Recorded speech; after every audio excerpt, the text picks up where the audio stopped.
The following podcast is part of the MindBodySpirit.fm podcast network. Wholeness means to me being in a state of joy. Wholeness means feeling complete, owning my authentic gifts. Wholeness is really connected. Everything is connected to everything. Wholeness is where we have access to all parts of ourselves. Jen Butler is a comedian, a storyteller, a screenwriter, an author. If you don't know her, you're going to love her, and go immediately and follow her on Instagram. You won't regret it. I'll make sure to put the links to her book and to her handle and those things in the show notes so you can follow her and enjoy for yourself the amazing content that she shares. Her openness with humor is so refreshing, so real and funny at the same time. You've got to listen to the whole episode because the way that we were introduced to her is Shalene sent me a reel that Jen had made about her horse Chance and the reality of reincarnation. So make sure you listen to the episode for that story because it is a wower. Enjoy this episode with Jen Butler. You know, I've heard in a couple of your videos, you've said that you used to not share your insights or that, you know, part of you, and now Right. you do. Now you do. And so I just kind of want to start with, you know, like, what do you mean by that? What is that? Got it. Okay. Before I got sober, I had quite the love affair with alcohol and pain pills and anything that would numb what I was feeling, honestly. And I had lots of unhealthy relationships with men, and my entire identity really was, how can I be sexy for this person? What can I do to make them like me? I would genuinely do my high school level cyber stalking skills to find out about this guy, whoever it was, what they liked, what music they liked, how they dressed. And I would just like morph into kind of a version of them. And of course, they were like, oh my God, you're so cool. You're just like me. And I'm like, oh my God, I know, right? And I just became so far away from who I was. I didn't even have any clue of who I was. I didn't know what my opinion was because anyone I was around, I would just chameleon to them. And so in getting sober and removing all of these different things that I used to numb myself, so the alcohol, the pills, there was self-harm, there was suicidality. I exercised in a really unhealthy way. I dealt with disordered eating. Pretty much before I incarnated, I was like D, all of the above for all of the different unhealthy behaviors. And once I removed those, all of the emotions that I didn't really realize I was numbing all started to come up and bubble up. So the first handful of years of sobriety and recovery, I spent crying or yelling at no one in particular, just like in my closet screaming. And it was just all this really intense, concentrated emotion and thoughts. And, oh, I wish I would have said that thing 5 years ago. And it was just all of it came up to the surface. And so in processing through a lot of that, I finally got to a point where I felt ready to share. I always knew that I would be on stage. I always knew that I would write, but there I was chewing pain pills and dressing in an outfit I hated for a guy I didn't even like, even though I lived with him. And I'm so far away from this vision that I had in my head of one day I'm going to write best-selling books and I'm going to write movies. And so getting sober was that bridge between that kind of far away version of me, many, many masks deep, and then who I have become, which is just peeling back those masks and sharing throughout that journey.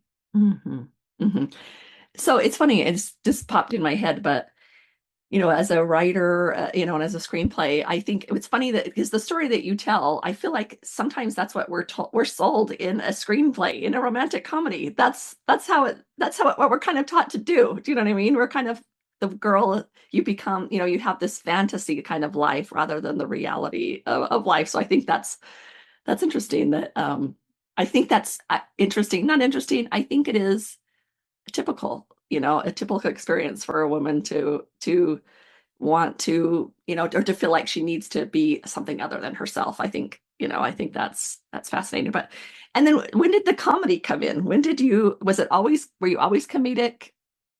Yeah, I've always had that. I think there was a span probably of middle school and early high school where I was incredibly anxious and nervous and sweaty and shy, and I didn't let any of that comedy out. But in my sophomore year of high school, I found theater. And in theater, I learned that I could act like someone else and do a really good job of that. And so I could act confident and I could act like I knew that I was funny and all of that. And so that's when the class clown wit started to come up, and I gave a lot of teachers a really hard time, and I would correct them and then people would laugh at me, and I found that I really enjoyed capturing an audience that way. And then in theater, when you're in a play that's hilarious and people laugh at your scene, it's there's just nothing like it. So as a kid, though, of course, I was theatrical and I was comedic, but then going through preteen and early teenage years, there's that dump of panic, freak out hormones. And you're like, oh my God, what am I doing? I have all these zits. Everyone has big boobs. I don't have big boobs. My hair's curly. Their hair's straight. I'm sweating. Why am I sweating? All that stuff. So I took a break, a little hiatus from my comedy, and then came back to it. And it's certainly something that helps me cope with the challenges of life. And I think that, I don't know, I think anything can be funny, and that's very, very healing when we allow it. Yes. Yes. And I totally want to talk about that. You've talked a few times in your videos and online about this being a hypersensitive person, so how do you define that? What does that look like for you? The best way I can say it is I've always had the volume turned up on life. And I don't just mean with sounds. I mean, sounds can be intense to me, especially people chewing with their mouth open puts me into a white hot near murderous rage. But lights have been really intense, and just the emotional experience of being alive has always been very, very intense. So I would see people react to things and kind of just roll with the punches of life. And meanwhile, I just felt absolutely gutted or had these huge reactions inside me. So for me, the hypersensitivity bit is, like I said, volume turned up on life in all sorts of ways, just super sensitive emotionally and physically and beyond. And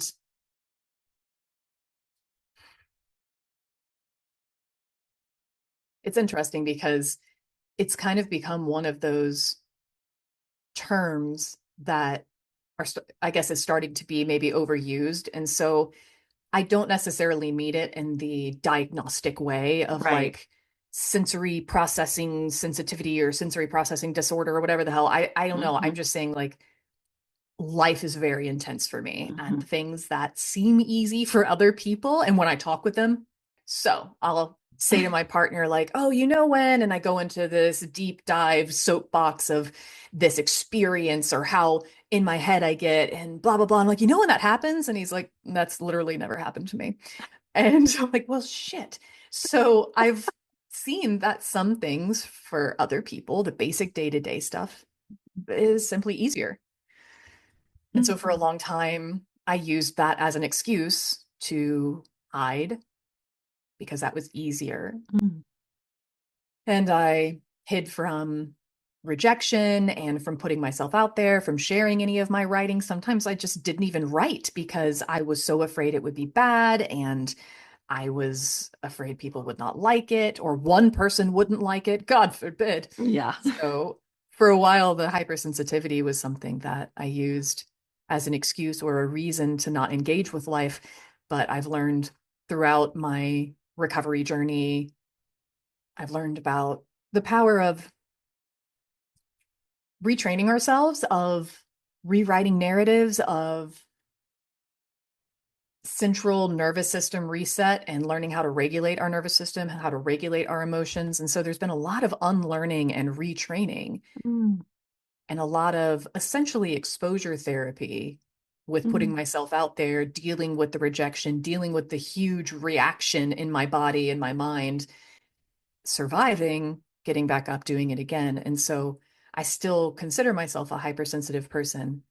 And I've learned lots of healthy coping skills to be able to still engage with life rather than hide from it. That makes sense. And I sense from your kind of what your videos and things that like it was this kind of embracing that rather than trying to resist it. There was like, Oh, yeah. this is part of who I am rather than I got to fix this.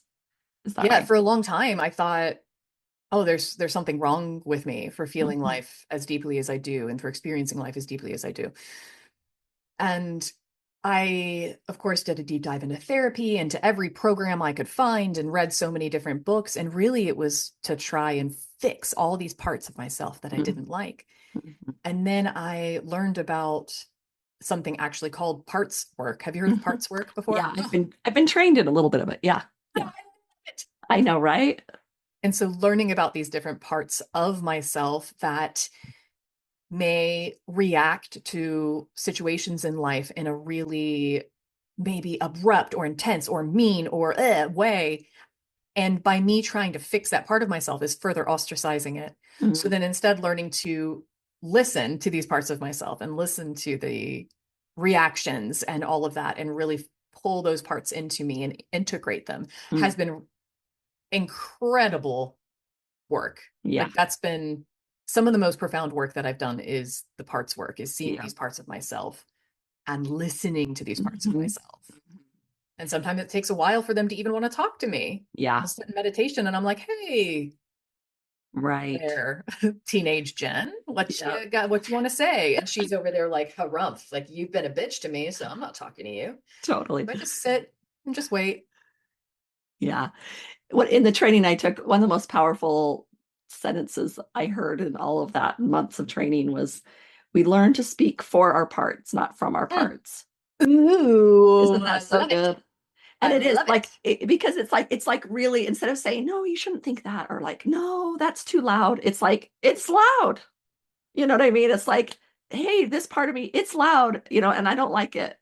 And that doesn't mean everybody has to change, but it's like actually speaking up for these parts and giving them what they need. And if it's like, do we need to leave? No. Okay, then, like a lot of times, as soon as you give them attention, that's what they need, So if you don't know about parts work, we're focusing on, I think it's in November, No Bad Parts, that book with No Bad Parts. Have you read that book? Yes. Yeah. I'm still working through it. I've been reading it for about a year, but it's so nutrient dense is the best way I could put it. Meaning I'll move through one chapter and there's a meditation that the author walks you through, and these meditations are always so powerful for me. I go in with no expectation, right? I'm like, okay, whatever. Let me just sit here in silence and see which part of me wants to. Yeah, I feel like such a douche. I'm like, oh, let me just see like which part of me wants to talk. And then sure enough, some aspect of me comes up and it's like totally unexpected. And it's really fascinating. And what's even cooler is learning those meditations and practices and then implementing them in daily life. So like if something happens and I feel that emotional reaction rather than speaking from the part, I'm like, okay, I'm breathing, I'm listening to what this part is saying to me, and then I'm able to respond rather than react. Right. So all that's to say, I am still reading that book and it's wonderful. I'm just trying not to rush through it. Yeah. I get that. Yeah. Yeah. It is life-changing. And I think it also gives that permission, that big S self, that permission of this divine, important part of you that is innate. You're not trying to achieve it. You're not trying to get there. It's you from the beginning. That's just who you are, is one of the most empowering things. And I just want to circle back with that I think it's funny when we, because I think that hypersensitive idea, it is said a lot, but I sometimes want to slow down a little bit, because that word is sensitive. A lot of times we think it's it kind of comes across with this idea that it's like too much, or like just can't handle it or whatever. But the word is also about sensing, and to be a highly sensing person means that you take in a lot of information all at once, and very perceptive, and it can really become it really, if we allow it, can be this superpower, this part of our superpower, to be a sensing being, to sense what's happening in the next room. I mean, that's a superpower. And it takes a minute. I think we have to kind of we are allowed to kind of choose into it. I don't think we are forced to, to move in that direction, but I think it's helpful to have people share their perspective of it, because inside yourself it can seem very disorienting and whatever. But as you share with other people, it's like, oh, okay, yeah, that's right, and like you say, work with your parts. I love that you do parts work. Yeah, the best. Yes. The And something best. that's been helpful for me with the hypersensitivity bit and learning, I love what you're saying about being highly sensing, because I am so in tune to all these little intricacies of, and it's not just because I'll talk to some people about this. Like my dad is like, oh, so you just like notice people's facial expressions. I'm like, no, even if I'm on the phone, or even if Mhm. I could just sense if the energy shifts, if something Yep. didn't land right, I'm able to go, okay, how did you hear what I just said? Like I might say that to my partner and he'll repeat it back. I'm like, okay, not quite what I meant. Let me reframe that. And another helpful thing is, for a while, I struggled to understand the difference between anxiety and intuition, or fear and intuition, because sometimes it can have a similar body feel. Yep. So if I'm like, oh my God, I'm intuiting that something is wrong, is my partner mad at me? Is it blah, blah, blah? And I would bring it Right. up to him. And one of the most helpful things is having a partner who I know will be rigorously honest with me. Mhm. And what I mean by that is, I know that if he is pissed at me, I can say, hey, are you pissed at me? And he's going to say yes. And here's what it's an absolute gift, that honesty, because then I can go in and go, okay, that was intuition. That's what I just felt was intuition. Right. That wasn't just fear or anxiety. Because there are other times where I'm like, are you mad at me? And he's like, no. I'm like, are you sure? No, I'm not mad at you, but are you sure? And like, that's fear, right? So Right. that's been a helpful part of, and it's challenging and frustrating at times, is learning to fine tune those senses and recognize, okay, what is anxiety versus what is intuition? Mhm. And how does that feel in my body, in my mind? And then learning how to use that to my and other people's benefit. Mhm. Yeah, I don't know about you, but sometimes that highly sensitive sensing part of who I am, like that's what's almost what becomes uncomfortable, is the fact that at least for me, as a young child, sensing these things, and then, is everything okay? Yeah, it's fine. And then Yep. so learning to distrust myself, so I can appreciate when you said he's really honest. I appreciate that, because it's like, because I think a lot of the pain is because we've shut places down, because we're not told the truth, or Yeah. yeah, or in fact we're and I want to talk to you about this, but in January we're focusing on the book The Big Leap. Have you heard of that Oh book yeah. at all? Okay. Yep. So I love it. Upper right. limiting. Oh my God, I've read that book 2 or 3 times. I adore that book. Well, your interview is going to come like after, either right after or the week after Gay Hendricks himself, is we interviewed him last week. Is that amazing? I'm fangirling right now. It's amazing. Right, totally. And but he talks about in that book one little thing that was so fascinating. He says that, number one, we for whatever reason, I really wish I could answer that why, but sometimes when we're angry or when we're fearful, it will come out as anger, or when we're angry, it'll come out as quiet, or as we really do not match.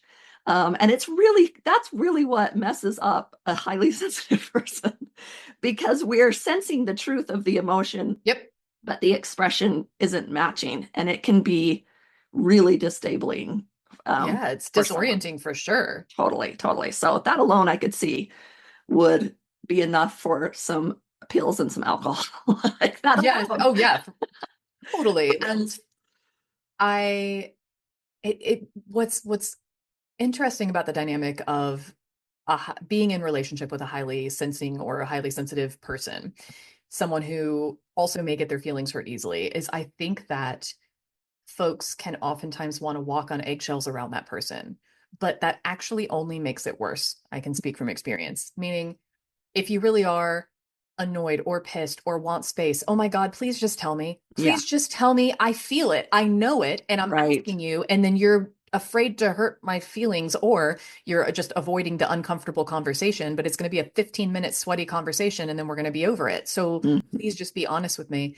So that would be my rallying cry out for all of the hypersensitive people out there and people in relationship with them is like, just be direct and honest, because I promise you that underneath it all, we know that truth. We feel it. We Right. intuit it. But then when folks are saying, oh no, it's fine. I'm not upset. I'm not mad. I'm not blah, blah, blah. Then we feel insane. I feel like a crazy person because I'm like, oh my God, where is this coming from? Why am I like, And it's like, shit, no, there's something wrong with me. Yeah. This person's being dishonest. Right. Which is just an absolute, right. I want to say mind fuck, but what's a way to say mind fuck without the F word? I don't know. That is the Mind word. truck. Mind luck. Mind buck. Mind buck. I think you should put that in. That's a great word. I think you should incorporate that. Yeah. But yeah, it's definitely challenging to parse that information when you're sensing so much and then this person is telling you something different from what you feel, and that causes, I think, a lot of cognitive dissonance, and we stop trusting ourselves because we're taking their external response as truth rather than what we feel inside. So it's still taking a long time for me to really untie that knot and anchor back into trusting that intuition and knowing when it's intuition versus just panicky PMS anxiety thinking everyone hates me. Right. And the truth is, you still have both. You still have both. Yep. You can get it wrong. But sometimes you can get it wrong because you're in a different place. You're working with a different part, maybe. So it's talking about the big leap, the upper limiting. So I feel like that was a lot of, you even mentioned that word, like how did you go about that? Because it sounds like there was almost this point of moving forward in, allowing your work to get out there and pushing past those barriers and all that stuff. It feels like there was like this big kind of journey on that. So would you mind sharing a little bit about that journey or what you have to say about that? Yeah, I would love to. So 3 different things come to mind. The first is I was laying face first on the living room floor, having just, a typical Tuesday existential crisis, and was complaining about how I was watching all these movies and I could totally write a better movie. And I just wish that I had a movie written. And my boyfriend pauses. He was playing Call of Duty. I remember he pauses it and he just looks at me and he's like, babe, you have been telling me this same complaint for 3 years now, and you haven't written a single movie. So lovingly, either shut up or do something about it. And I was like, what? How dare you? But then, of course, I was like also turned on a little bit because I'm like, oh, calling me on my shit. Okay, no one does that. They're all afraid of me. But we implemented something called the checkmark system. And here's how this works, especially if there's a big dream or a big goal. Because, a screenplay is 90 plus pages long, and there's so much involved in it, and creating an entire world and all of the intricacies of the characters. So the checkmark system was every day, no matter what, I would put my butt in the chair, I would open my screenplay, and I would add or change one word. That's it. And I might change a comma, or I might delete one word, and I'm like, that's it, I did it. And in doing that, it started to build the muscle. And then there would be times that I would sit down begrudgingly, like, oh, let me just see a stupid screenplay, whatever, like, ugh. And then I would go and I'd add a word or delete a word, and then inspiration would show up and be like, hey, what's up? And I'd sit there for 3 or 4 hours and it would just pour out of me. So the checkmark system is what got me my first screenplay. It took a year. And the year's going to pass anyway, so I might as well sit my butt down in a chair each day for 5 minutes or even 30 seconds because I'm overcoming resistance bit by bit. So then it came time to share my screenplay. And I was like, well, no, because what if someone doesn't like it? What if I'm actually really bad at this? And so I felt inspired to start a rejection journey, which I did in 2022. So I decided to seek out 22 rejections in the year of 2022. Nice. Yep. I thought, okay, this is a way that maybe I can bypass some of that perfectionism and some of that fear of the rejection, is make rejection the goal. So then the perfectionism goes, wait, what?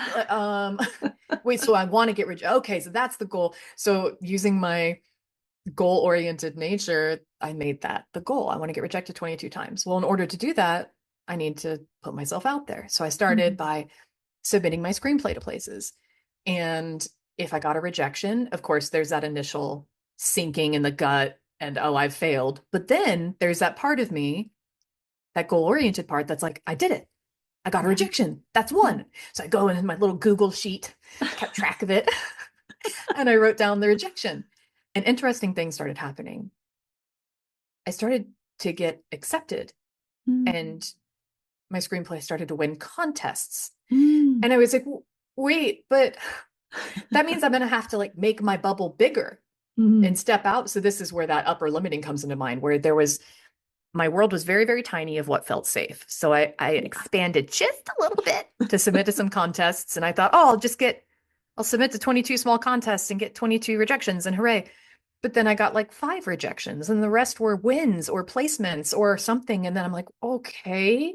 So I expanded more and more and more. And so I'm to the point where I tried stand-up comedy because I'm like, well, this is something I'm terrified to do. Let's do it. But then it went great. And I'm like, shit, but it's great. But also, so it actually took me the entire year. It was the last day of 2022 that I got my 22nd rejection. And I had over 50 acceptances or great things that happened. Wow.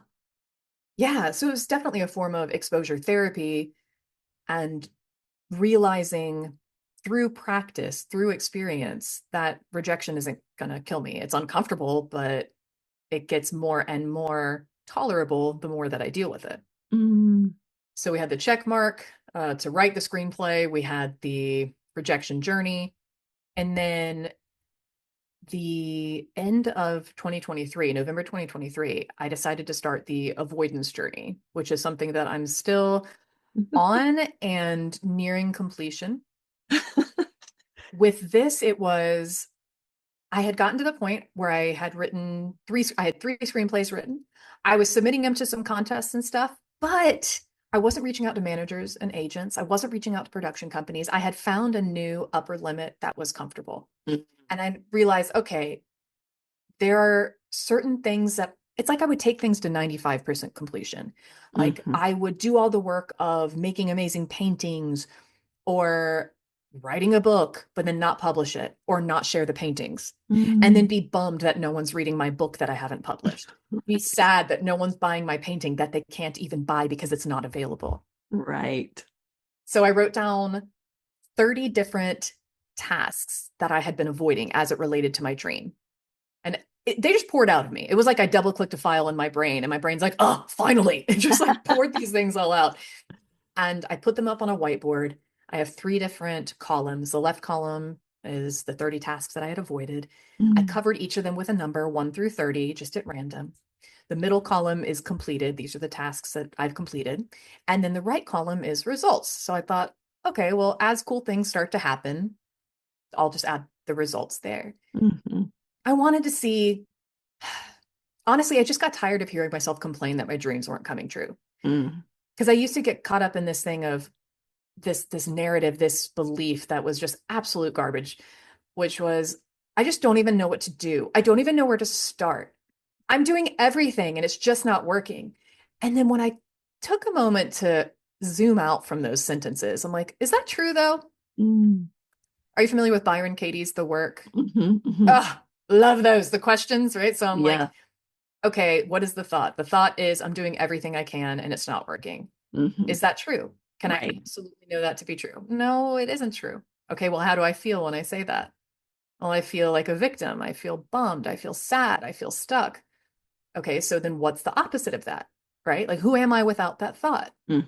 And then I would try to reframe it of, I am not doing everything in my power and things aren't happening. Okay, well, that's a little more true because realistically, I have, after writing the task that I'm like, I have at least 30 things that I know I could do. When we really get honest with ourselves, if we have some big dream, there is one little baby step that we know we could take right now. But the excuses, it can just be so cozy and people love talking in excuses. I could talk to someone else, be like, oh my God, I just have this idea, but I'm just like, I just don't even know where to start. And they're like, oh my God, I know, girl, right? It's like, shit, let's just be real for a second. Rather than co-sign each other's bullshit, let's just get really honest about it. And I thought it would be so great to see someone else share about the behind the scenes as they pursued their dreams. Because we always see the people once they're successful. So it looks like this overnight success. Right. It's not overnight success. These people were rejected. These people went through hell to get to where they are. They worked so hard. So I thought, well, I'll do the vulnerable, scary thing and share my behind the scenes as I'm doing genuinely everything within my power to make my dreams come true. And so I've got 23 of the 30 tasks done. So I have 7 more. And Congrats. It's been, thank you. Yeah. It's been exhausting and terrifying and expansive and exciting and wonderful. And so many incredible things have happened. And wouldn't you know that my dreams are starting to come true? Isn't that wild? When you actually take steps toward them, I just don't even. Right. And I think it sounds like you're doing inner work to kind of work on, some compassion for why, some whatever for why, and then you have a little more momentum to go forward too, like it's all of the above. And like even your result, I keep telling myself, it's go for the complexity, because we kind of think we want it to be all one way, like this is all just pure joy and happiness and love, but the truth is we have this complexity. Like it is a stretch to do those things. It is hard and liberating, it is exciting and terrifying at the same time. I think once we learn to allow those complexity, I think things open up, things open up. It sounds like that's what you have done. I love it. Yeah. Something else that I'm experiencing, just hearing what you're saying, where you think, like for me, I had this idea of what accomplishing my dreams would feel like. I thought, okay, once I publish this book that I spent 6 years on, and once I hit a bestseller status, like almost then I'll be happy. So applying this meaning to my dreams. And what's interesting is now that I've published the book and it was a top 100 Barnes & Noble bestseller, I was a little excited. And then after that, I was like, okay, what's next? I'm still me. So that's been an interesting part of it, is I have taken care of these tasks and really cool opportunities are finding me, but I'm still me doing those opportunities. Right. Like there's some evolution, of course, and changes as I'm expanding and growing on this journey, but it's not like I'm learning that there really is no destination. And it pisses me off because I used to read that and I'm like, oh, whatever. I know what my destination is. It's this big goal. But guess what? I'm going to achieve that big goal. And then I'm going to go, all right, what's next? Right. I'm going to do that my whole life. That's just, I've recognized that this is the journey. And each of these goals, these big goals, are just checkpoints for me. They're doorways and I walk through them. And on the other side is whatever is on the other side of that upper limit that I had previously thought I had. And so my life expands more and more and more. Yeah. But I'm still me. I'm still like, I still have my little neuroses and I still have my little panic moments and I still have to eat a giant burger and fries while watching baking shows in order to nourish my body and brain after I've done a really big, scary task. Like these still exist. Right. So there is no like other side of where I'm going to accomplish these things and then I'm going to be this perfectly confident, happy, content, emotionally regulated person all the time. Right. Isn't that? Yeah, that's the journey. That's the journey. Yep. I mean, that's almost one of our taglines is happy takes practice. It's like you don't just get there and then you're happy. Like it is a practice, just like anything else. It is just like anything else. Okay, so I wanted to ask you, first of all, so the reel that Shalene sent me of yours was the story of your chance.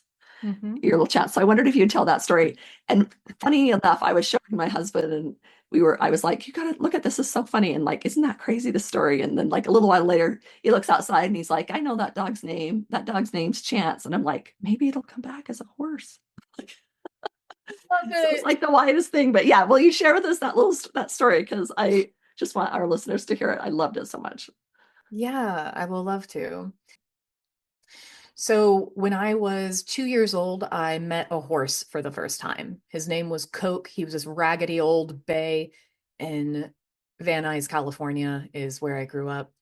And my mom has a picture of me in a stroller holding this giant carrot out to this giant horse. And I'm totally unafraid. You know, the parents are like, oh, and I'm like, oh, horsey.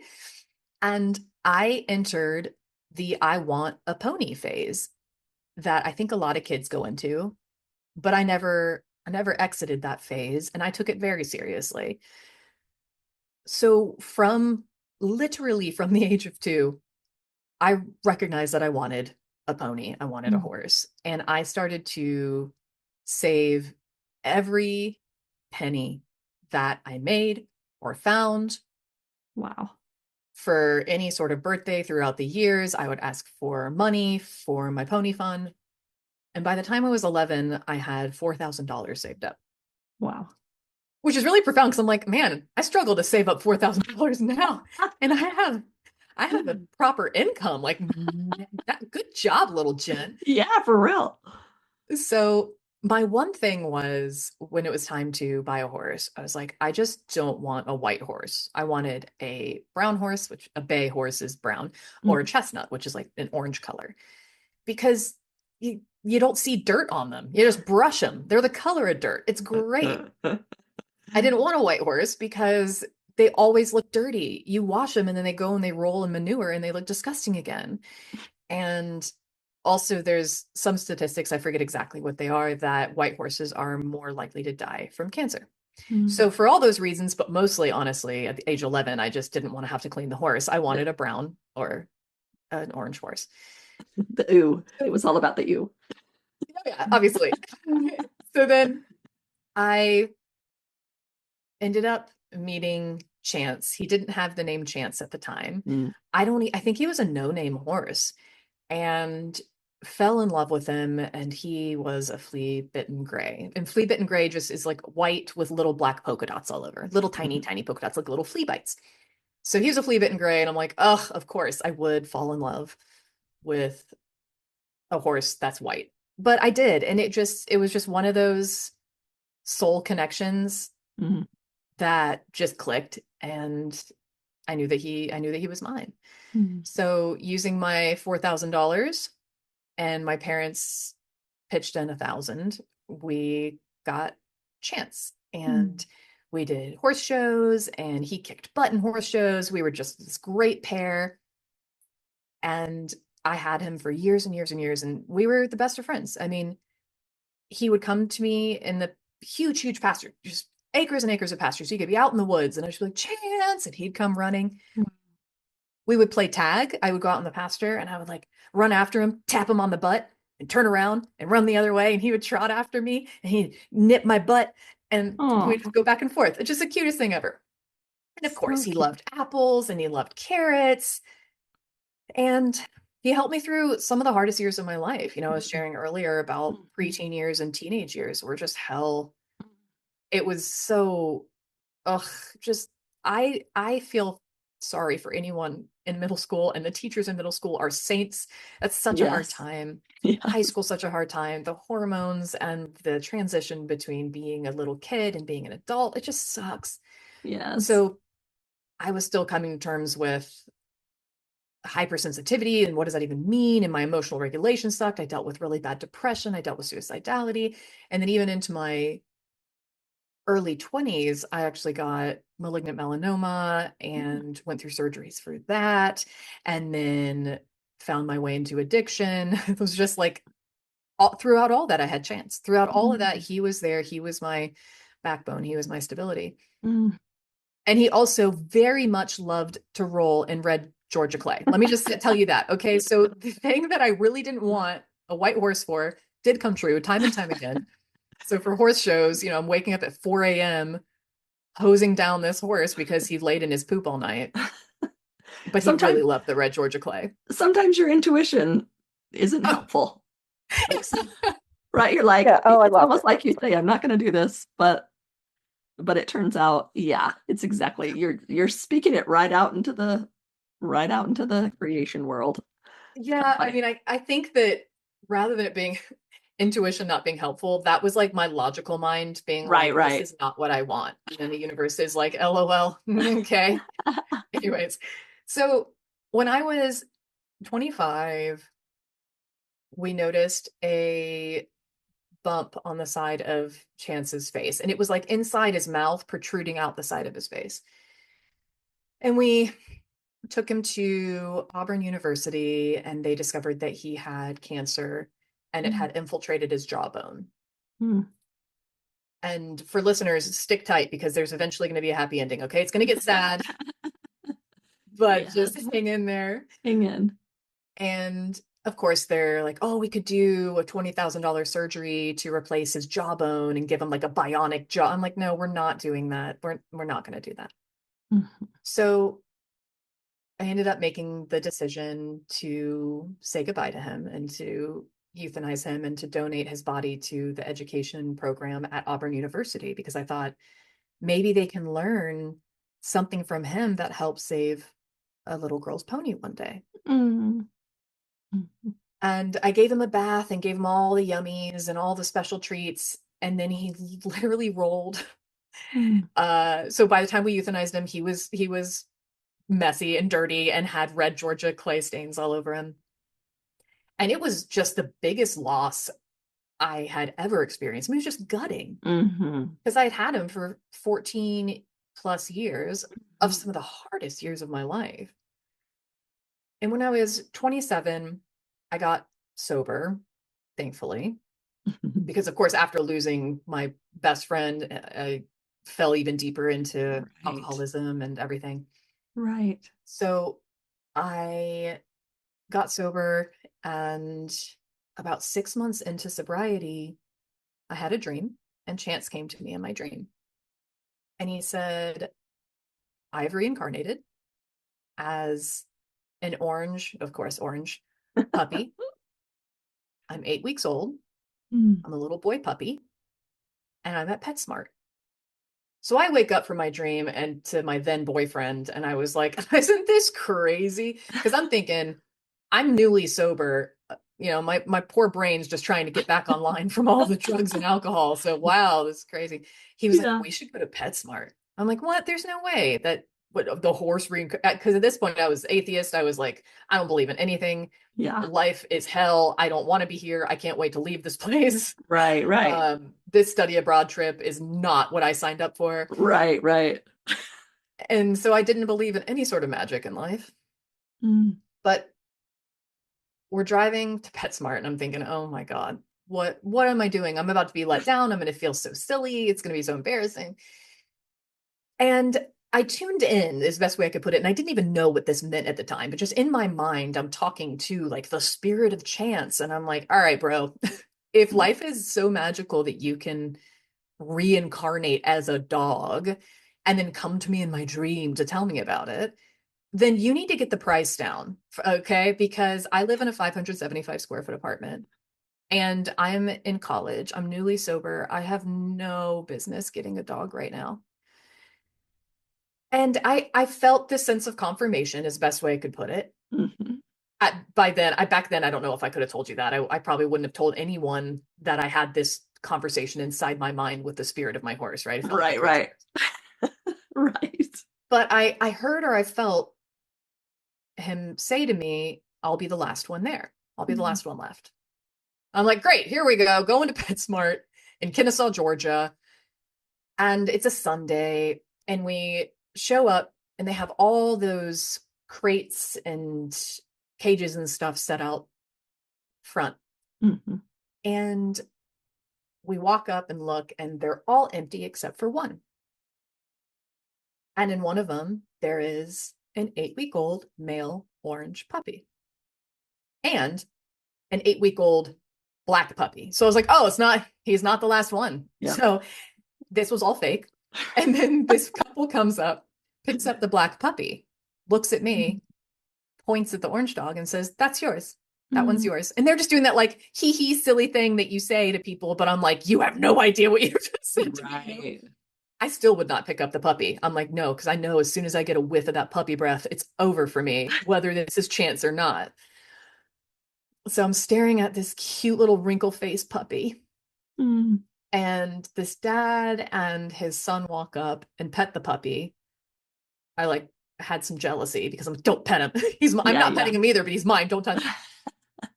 And the dad starts walking away to go to the car, and the little boy is still petting the doggy.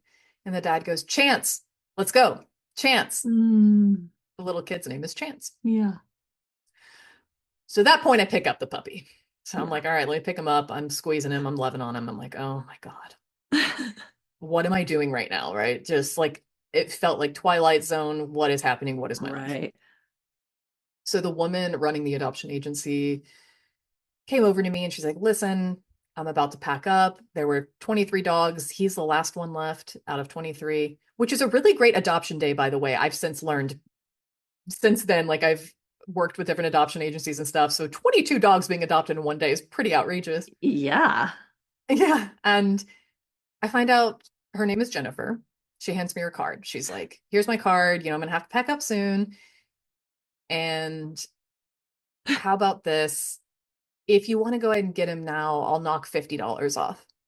Mm. And I handed that woman my credit card so fast. Because at that point, I'm like, every single thing came true. Right. Like the universe pulled out all the stops. It's like, all right, everyone, she's a non-believer in all the ways. So we need all the different, spirit guides and all the different whatever. Yeah. The fairies, who the hell knows what, So the universe is like, we need to pull out all the stops to get her horse that reincarnated. And I got the puppy, brought him home.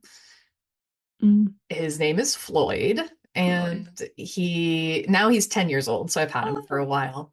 And Floyd, because he wears a pink collar, so he can be Pink Floyd. Oh, got it. Nice. Yep. Nice. Floyd loves to roll in dirt. Floyd loves apples. He loves carrots. Wow. He loves to play tag. Wow. And what's wild is this was my first interaction, or rather, this was my first experience with any sort of anything with reincarnation, but learning how in this lifetime, there's going to be stuff that we're processing from the past lifetime. Mm-hmm.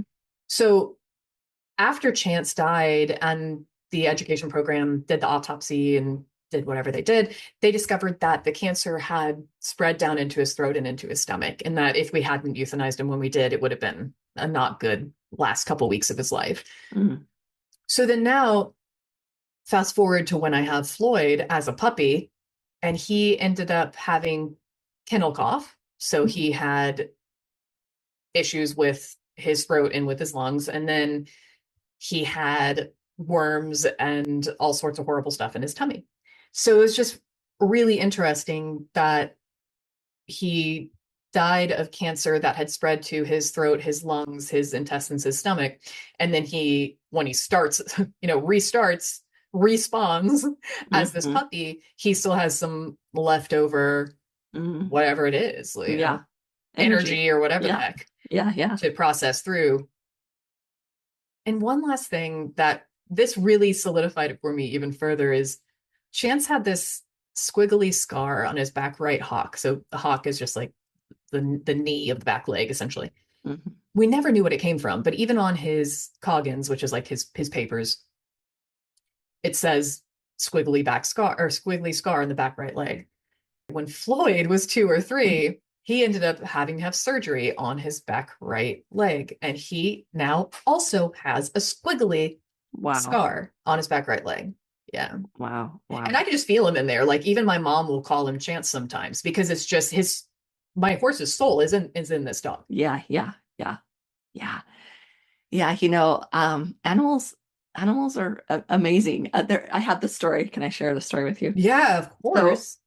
So I have this really good friend, and we started becoming friends. And then a few years in, she ended up getting divorced, and they'd been married for 18 years, and she had 3 kids, and so it was quite the disruption. And they had this little beagle dog named Ace, since their oldest kid was just a little kid. So it'd been there, and it was the dog was about 12 or 13. It was getting up there in age, and but the divorce happened, and then a year and a half later, she was diagnosed with cancer. And so went through cancer, and this dog would just sit with her and take care of her the whole time.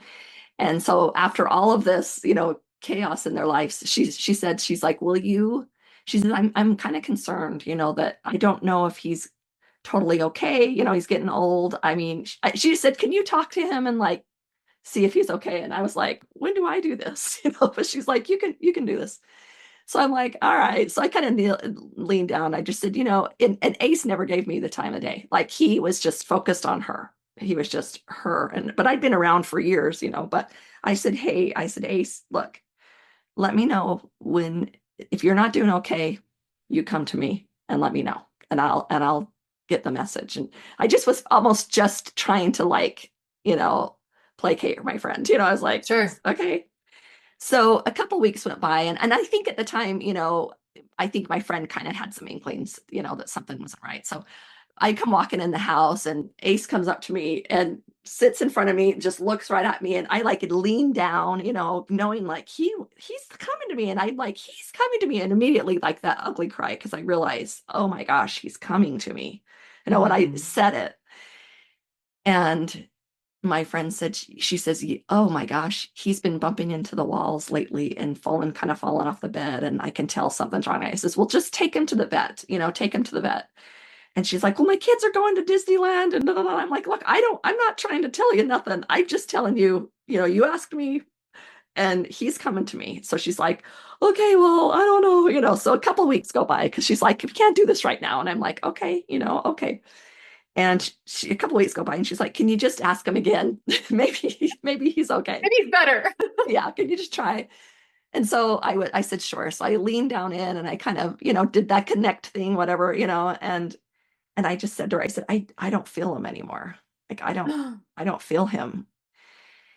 And I said, just take him to the vet. Maybe I'm wrong. You know what I mean? Like, this will be like, I'm going to stress you out, but maybe it's not necessary. Maybe he's fine.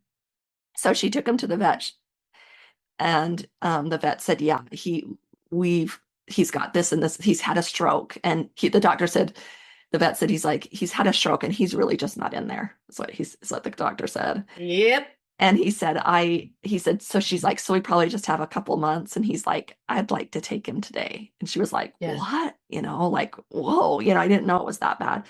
She's like, well, I need to go home. But so they made an appointment for a couple days later. And she had somehow knew that this dog was going to go, because they'd gotten another little puppy like a few months before, and have kind of, wanted him to kind of play with this new puppy. So I told her I'd go with her to take him in, to say goodbye. And so we brought the other puppy, because they're supposedly the puppy needs to witness this dog gone, or else they're always looking for their friend, so they have to be kind of let them know, like, see that they're gone.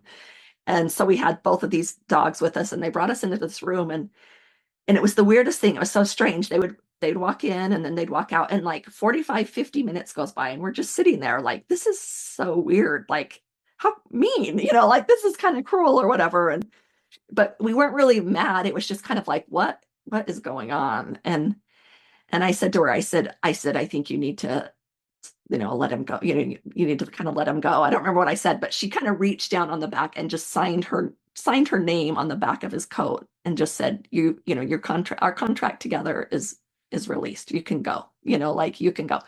Within a minute, less than a minute, the people walk in, we put him up on the bed, and I watched as that, shot wasn't even in his skin before he had collapsed down and passed away.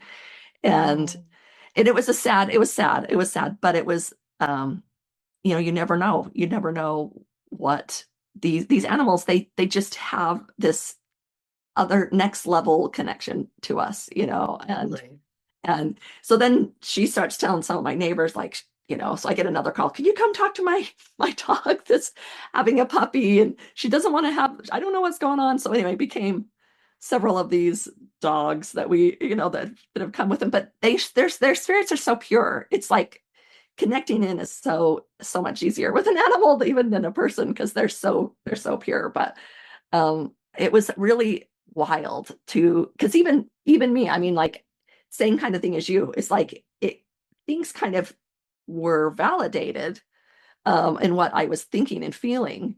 Yep. But it was like, what? Like, wow, this is crazy. This is wild. But Anyways, that was my first story of working with animals. But so when I read yours, when I heard your story, I just thought of that a little bit because it was so special. And yeah, it was just this, he had really held on for her, like he wasn't doing well for a while, but it was like all this chaos, we got to stay around, and then when she was better, he went, What a sweet baby. I know, right? Little Ace. And now her son's an adult and has his own little beagle that's almost like its little twin. So who knows? I should hang in and see. Could be. We'll see. Could be Ace. We don't know. We don't know. So let's talk a little bit about humor and healing, because I have comments on what you just said. So can I share? Okay, go ahead. Yes, please. Okay. Yes. So you were sharing about how your friend knew you to be intuitive and is like, oh, will you tune into my dog? And then you got confirmation through a handful of things. So more people start reaching out to you. I actually experienced the same thing and ended up going into animal communication professionally. Great. Where people were reaching out and then they would tell their friends. I wasn't even marketing it. I'm just like, I mean, I guess, people would be like, will you talk to my cat for me? I'm like, I mean, I'll try. And then I'm like, what the hell? I had no expectation, no idea what I'm doing. And I'm just like, oh, cat says something about you moving a lot. And he says the right side of his face hurts. And they're like, oh my God, we just moved. We're about to move again. And he just got in a fight yesterday. And and like, I'm getting all this confirmation. I'm like, I have no idea how I'm doing this right now. Like it was right? That, like you were saying earlier, that capital S self of that underneath everything, that wisdom and that intuition. And because I wasn't trying, because I didn't have any preconceived notions about what animal communication was supposed to look like, or if it was even real, I was just like, meh, screw it. Sure, I'll talk to you, And at first I didn't charge anything either. And then people wanted to give me money. And I'm like, oh my God. Oh, awesome. Yeah, it was awesome. I'm out of all the different clair abilities, if you will, ones that's really strong to me is clairsentience. So I was able to feel a lot of the physical pain associated with animals who maybe weren't doing well. And so let's say I had an appointment scheduled on Friday and it's Monday, and I would just get a really horrible stomach ache or a headache. And then on Friday, I'd tune into the horse or whomever it was and discovered, oh, they've got issues in their stomach. They feel like they're going to colic or whatever. So I really didn't know anything about energetic boundaries, and I wasn't able to disconnect. So I was just feeling all this pain and discomfort all the time. And it was so draining. So I just stopped doing it. I was like, yes, I am able to do this, but I don't enjoy it. And so I'm not going to do it anymore. And that was tough too. Yeah. Oh, that's great. I love it. I love that you shared. Yeah. It's an amazing thing. And you're sitting there like, I don't know, maybe I'm lying. I don't know.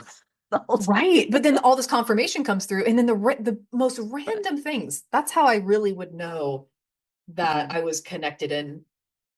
That's how I would really know I was connected in with an animal, is when something that's just super random would come up. I'm like, they mentioned something about an encyclopedia that you read a lot. And I'm like, there's no way. This is a lie. And the person is like, oh my God, I always have my laptop I'm always on my laptop, which it would make sense for the dog to see it as an encyclopedia. And I'm like, and something about Dr. Pepper. I'm always drinking Dr. Pepper. And I'm like, I don't know who you are. I don't know these things about you. But your animal does. The longer, yeah, exactly. Your animal does. The longer that I did it, rather than it being something that was me just relaxing into, I guess, my own presence and connecting without any expectation, people wanted to pay me more and more. And I just kept increasing my rates, hoping people would stop paying me so I could stop doing it. And people kept paying me. And I'm like, oh my God, I put so much pressure on myself. And that brought in the intellect. And when intellect is there, it was like a filter for any of the intuition that would come through. I'd be like, oh, I'm seeing this. That must mean, and I would translate. Right. I'd try to translate and give meaning to, which isn't what you should do as an intuitive communicator. Our job is to be almost the transcriber, where the information comes to us and we write it down or we share it as we receive it. Yes. And that's really vulnerable and really scary, because it's like, I sound kind of like a crazy person right now. Yeah. Your dog keeps talking about bananas. What does that even mean? And so that was another reason that I stopped doing it, is I was just stressing myself out so much. And Yeah. I didn't know how to do it from an anchored, surrendered place, because I'd had so many positive experiences and good sessions that people were coming to me about their dogs who were lost, and can you help me get my dog back? And so I'm feeling, being a hypersensitive person, I'm feeling the panic and the desperation of the human. I'm feeling the panic and the desperation of the dog. And it was just so much. And then Wow. I'd pressure myself of like, I need to get this right, or else this Yes. dog is going to die. It really took Yes. away the Yeah. enjoyment of it all. Yeah. Yeah. Yes. I totally get what you're saying. And or there's that part that's like, well, this is the one that's going to be wrong. Like, this is the one. Yeah. Here we go. Those are all great, but here we go. Yeah, this is the one that I'm going to fail miserably, and everyone's going to realize that I'm just a fraud of a human. Yeah. Yes, yes, that's so true. That's so true. And there was All one right. last thing, the asterisk about the Chance story, which was after Chance died, and once I got Floyd, I was in college at that point, like I said, and there was a creative writing contest. And I just felt really inspired to tell the story. So I wrote the story. I called it Horse of a Different Color, because, he came back as, you get it, horse of a different color. It's fun. Genius. Genius. Thank you very much. And it won what I Wow. wrote, the creative nonfiction contest. It won first place. And that was the very first time that I really put my work out there and wrote just honesty. I just simply shared my honest experience. I always have loved telling stories, but I put one in writing. And that was one of the really big turning points in my life, was that transition of Chance, and everything that happened and the magic in that experience inspired me to write and share it. And then it did well. And I was like, okay, well, I'm never going to share anything again, because that did great and everything else is going to fail. But I eventually got over that too. But just saying that, Yeah. even the hardest things in our lives, we have no idea how they're going to help us grow and impact us positively in the future. Mm-hmm. So can you interact with Chance slash Floyd? Like, is his spirit all, within his body? Is it the same or different, or is there like an oversoul or something that you can connect to? Or how, like, maybe you don't have the answer to that, but maybe you do. Something I'll say is that it's always easier for me to connect in with other people's animals than it is my own. Correct. Because we're hearing their voices and feeling their voices all the time without really Right. knowing it. So it almost just feels like it's part of us. So good But then point. if I go to someone else's house and I can like all of a sudden hear their dog in my mind, or I feel them and I'm like, whoa, like it's just very glaringly Interesting. obvious. Yeah, that makes sense. Okay, that makes so much sense. Yeah. Yeah. I know people say to me, your kids must be so lucky. I'm like, no, they don't want to have anything to do with, like, it's just, I'm just mom. Like, it's not the same. Kids are so lucky for why? Like I can work on them, whatever, or I can do this, I can, because I'm a Reiki master. I have Me a bunch of too. certification. Yeah. And, they're like, your kids probably just have all this. I'm like, no, they don't. No, I'm just mom. you're just mom. Just mom. And Yep. and also, like, yeah, it's different on your own kids or on your people that are close to you, because you do have Totally. a relationship. It's different. So yeah, I totally get that.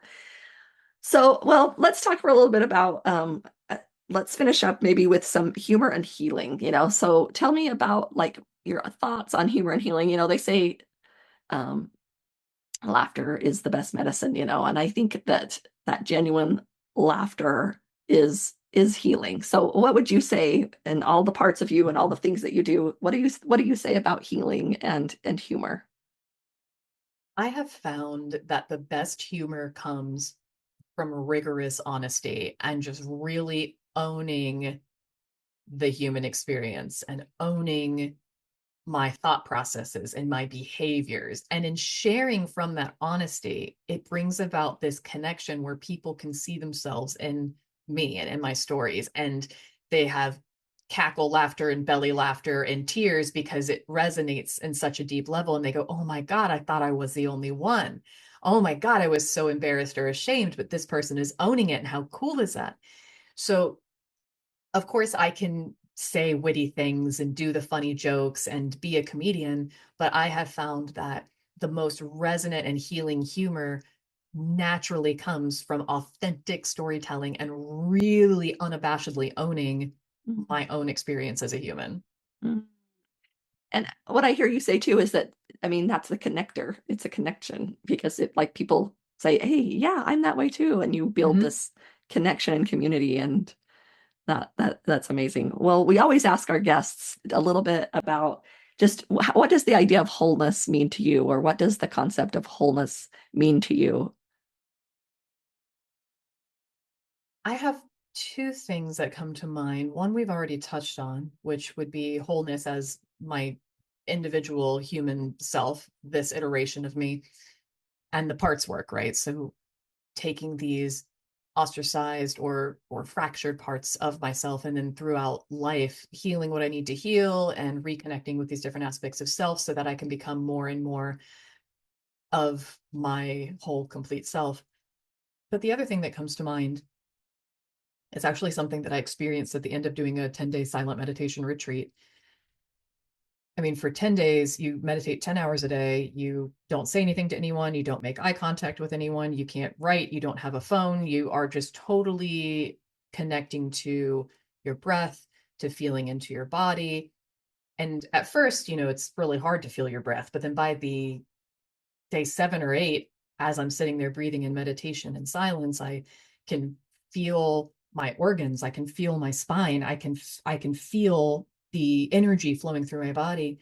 And by the very last day, I was able to physically feel that all of the cells and the energy in me are the exact same as all of the cells and the energy, as this air behind me, as this cushion I'm sitting on, as that person over there. And so that was when you said, what does wholeness mean to you? The very first visual that popped in my head is us all being a part of the whole. And we are all, I feel like, kind of fractured, maybe ostracized parts of this whole. And maybe it's, if someone says God or a higher self or spirit or just the capital L love, whatever it is. And I think that the more we do our own individual work, that and the more we open up to love and to forgiveness and to acceptance and to the fact that we have way more in common than we give each other credit for. I think that helps to make us as a species, as a people, less and less fractured and getting us closer to wholeness. But I don't think that it'll happen in this lifetime. I think that it'll take a few more rounds until we get there. When most people are asked what they want, they will answer, I want to be happy. But happy takes practice. And that's what the Wholeness Library is all about. So check it out free at thewholenessnetwork.com.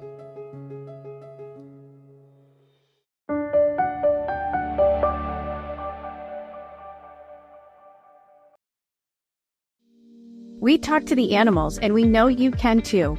On the Animal Communication Podcast, hosted by the three of us, myself, Julie Hiert, Erin Dudley-Smith, and Meredith Tollison, we will show you how to deepen your relationship with your beloved animal companions, whether they're alive or in spirit. As soul-level animal communicators, we explain the process and explore topics such as health, behavior, and play, all from the animal's perspective. So subscribe and follow us on Apple, Spotify, and listen as part of the mindbodyspirit.fm podcast network. Have you ever wondered about life after death, or if it's possible to connect with loved ones on the other side? I'm Suzanne Giesman, and I'm a medium, author, and spiritual teacher. Join me on my podcast, Messages of Hope, where it's my mission to teach you how to live a consciously connected and divinely guided life. I'll share with you proven methods that anyone can use to connect with all levels of consciousness. Listen here on the mindbodyspirit.fm podcast network.